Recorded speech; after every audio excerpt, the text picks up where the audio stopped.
Morning everyone. आज अपन सूचकांक बनाने की विधियां और उनको बनाने में आने वाली कठिनाइयों को पढ़ेंगे। लास्ट क्लास में अपन ने सूचकांक क्या होता है, इसकी परिभाषा और इसके प्रकारों को पढ़ा था। तो आज अपन सूचकांक बनाने की कौन कौन सी विधियां हैं उन्हें अपन पढ़ेंगे। आइए सबसे पहली विधि को अपन देखते हैं। सूचकांक का उद्देश्य। देखिए, जब हम एक अच्छे सूचकांक को बनाते हैं तो सबसे पहले हमें उसके उद्देश्य को देखना पड़ता है। उद्देश्य से मतलब ये है कि हमें किस चीज की जानकारी प्राप्त करनी है। कृषि के बारे में, उद्योगों के बारे में, श्रमिक के जीवन निर्वाह के बारे में। अगर मुझे श्रमिक के जीवन निर्वाह के बारे में जानकारी प्राप्त करनी है तो मैं उनकी जो श्रमिक है, जो दैनिक वस्तुओं का वो उपयोग करते हैं, उनके मूल्यों को लूंगी। और अगर मुझे उद्योगों के बारे में जानकारी प्राप्त करनी है तो वस्तुओं के मूल्यों का मैं अध्ययन करूंगी, तब जाकर मैं एक निश्चित और एक अच्छे सूचकांक का निर्माण कर पाऊंगी। आइए दूसरी विधि को देखते हैं। आधार वर्ष का चुनाव। ये जो है ये सबसे इम्पोर्टेंट विधि है इसकी। आधार वर्ष का चुनाव, जैसे मैंने आपको बताया कि सूचकांक क्या होता है। सूचकांक में अपन आधार वर्ष लेते हैं और आने वाले वर्ष में उस वस्तु की कीमत क्या होगी, इन दो चीजों को देखते हैं। तो जो आधार वर्ष हम ले रहे हैं वह बिल्कुल सही होना चाहिए, वह एक सामान्य वर्ष होना चाहिए और उस वर्ष में किसी भी प्रकार की प्राकृतिक आपदा जैसे आपकी सूखा, अकाल, भूकंप, इस तरीके की किसी भी प्रकार की कोई भी कठिनाइयां नहीं होनी चाहिए। वह वर्ष बिल्कुल सामान्य होना चाहिए और ज्यादा से ज्यादा जो वर्ष है अपना आधार वर्ष और आने वाले वर्षों के बीच का जो अंतर है वो ज्यादा से ज्यादा 10 वर्ष का होना चाहिए। 10 वर्ष से अधिक ये अंतर नहीं होना चाहिए। तो आधार वर्ष जो है बिल्कुल एक सामान्य वर्ष होना चाहिए जिसमें किसी भी प्रकार की प्राकृतिक आपदाएं ना आएगी। तीसरी विधि जो है वस्तुओं और सेवाओं का चयन। देखिए ये विधि भी बहुत प्रमुख है।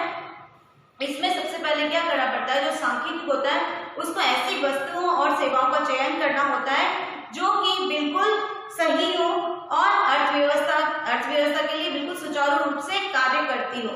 और इसमें यहाँ पर जो जिस भी वस्तु का चयन कर रहे हैं उसकी मात्रा ना तो बहुत अधिक होनी चाहिए और ना ही उसकी मात्रा बहुत अधिक कम होनी चाहिए। तो वस्तुओं का चयन करते समय हमें बहुत अधिक ध्यान देना पड़ता है, क्योंकि जब वस्तुएं अगर गलत चयनित कर ली जाएंगी तो हमारी पूरी जो रिसर्च है वो बिल्कुल ही गलत हो जाएगी। नेक्स्ट, वस्तुओं और सेवाओं के मूल्य एकत्र करना। देखिए, जब वस्तु हमने चयनित की है उस वस्तुओं का हमें फुटकर मूल्य भी पता होना चाहिए और थोक मूल्य भी पता होना चाहिए। तो इस प्रकार से जो भी वस्तुओं का हम चयन करते हैं उसका थोक मूल्य, फुटकर मूल्य दोनों ही हमें ज्ञात होने चाहिए, तभी हम एक अच्छे सूचकांक का निर्माण कर सकते हैं। नेक्स्ट, मूल्यों का प्रतिशत निकालना। देखिए, जो वस्तुएं हमने चयन की है उनके प्रतिशत को निकाला जाता है। प्रतिशत निकालने की विधि मैंने तो आपको पहले ही बताई थी। क्या होता है उसमें, अपन जो चालू वर्ष होता है उसको हम आधार वर्ष से डिवाइड करने के बाद उसे 100 से मल्टीप्लाई करते हैं, तब हमको मूल्य स्तर ज्ञात हो जाता है। अंत में औसत निकालना। देखिए, जब हमने उसके मूल्य स्तर को निकाल लिया उसके बाद में हम उस मूल्य स्तर पर कौन सा अपन को कौन सा सूत्र निकालना है, तो देखा जाए तो हम दो प्रकार के सूत्रों, दो प्रकार की विधियों का प्रयोग करते हैं। एक तो है समांतर माध्य और ज्यामितीय माध्य, जिसे अपन ज्योमेट्रिक मीन के नाम से भी जानते हैं। तो फिर आगे आने पर हमें उसमें समांतर माध्य और ज्यामितीय माध्य दोनों ही प्रकार के माध्यों में से जो भी उस विधि पर बिल्कुल सही और सुचारू रूप से कार्य करता है उस माध्य का प्रयोग करते हुए हम वस्तुओं की कीमत को निकालते हैं। चलिए, ये तो थी सूचकांक बनाने की विधियां। अब इन सूचकांक को बनाने में आने वाली कठिनाइयों को हम पढ़ेंगे। देखिए, सूचकांक बनाने में कठिनाई। अब कौन कौन सी कठिनाइयों का सामना हमें करना पड़ता है एक सूचकांक बनाने में, उसे हम देखते हैं। तो पहली कठिनाई है हमारी आधार वर्ष के चुनाव में कठिनाइयां। आधार वर्ष के चुनाव में कठिनाइयां। देखिए, जो आधार वर्ष, जो वर्ष में हम रिसर्च को शुरू कर रहे हैं, जिस वर्ष में मूल्य को देख रहे हैं, तो जैसे मैंने आपको कहा था कि वह वर्ष जो है बिल्कुल सामान्य होना चाहिए। सामान्य मतलब उसमें किसी भी प्रकार की प्राकृतिक आपदा, युद्ध, झगड़े, लड़ाई, किसी भी तरीके की कठिनाइयां नहीं आनी चाहिए। पर वास्तविकता में ऐसा सामान्य वर्ष ज्ञात करना बहुत ही मुश्किल है, क्योंकि प्राकृतिक आपदाएं अपन को पता नहीं है कि कभी भी किसी वक्त भी आ सकती है। इनका कोई भी हमें किसी प्रकार की जानकारी प्राकृतिक आपदाओं की नहीं होती है। तो इस प्रकार से जो आधार वर्ष है उसका चयन करना हमारे लिए काफी कठिन होता है। तो इसीलिए जो सांख्यिकी होते हैं वो क्या करते हैं, 10 वर्ष का आधार पर 10 वर्ष के बीच का अंतर ना लेकर वो 2 या 3 वर्ष के बीच का जो अंतर होता है उसी को औसत मानकर अपना कार्य शुरू कर देते हैं।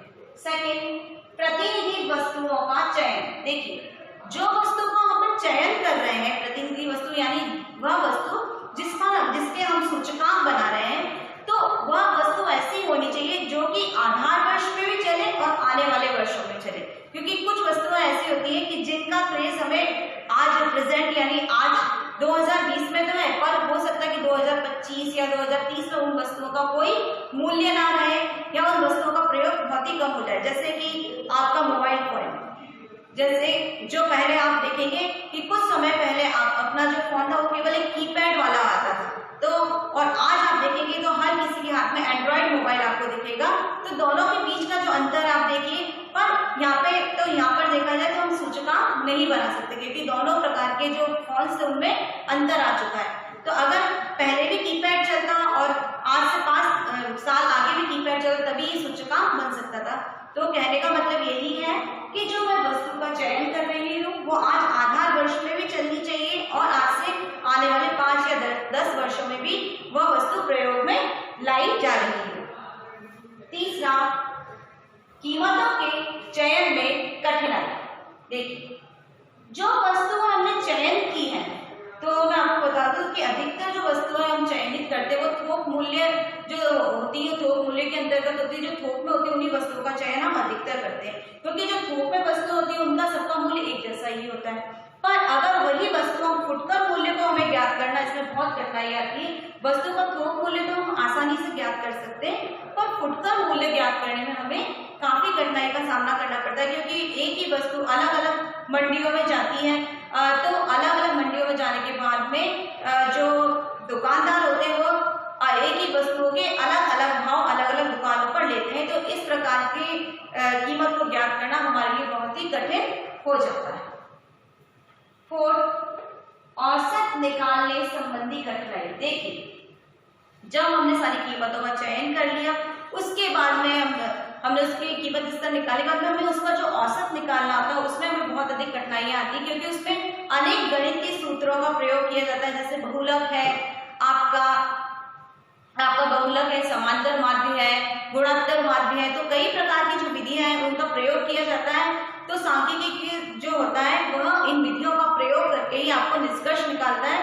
पर ये विधियां ये जो विधियां होती है कई प्रकार से होती है, पर इसमें कुछ विधियां बहुत ही अधिक कठिन होती है जो कि एक सामान्य व्यक्ति के समझ से परे होती है। इस प्रकार से इनसे जो निष्कर्ष निकाला जाता है उसमें काफी कठिनाइयों का सामना करना पड़ता है।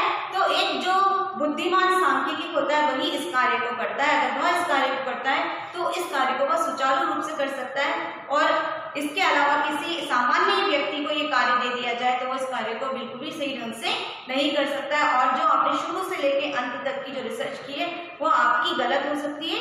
तो अंत में मैं यही कहूंगी कि इस प्रकार का जो कार्य एक बुद्धिमान सांख्यिक से ही कार्य करवाया जाना चाहिए, जिससे जो हमारे सूचकांक है बिल्कुल सही और स्पष्ट बनकर तैयार हो।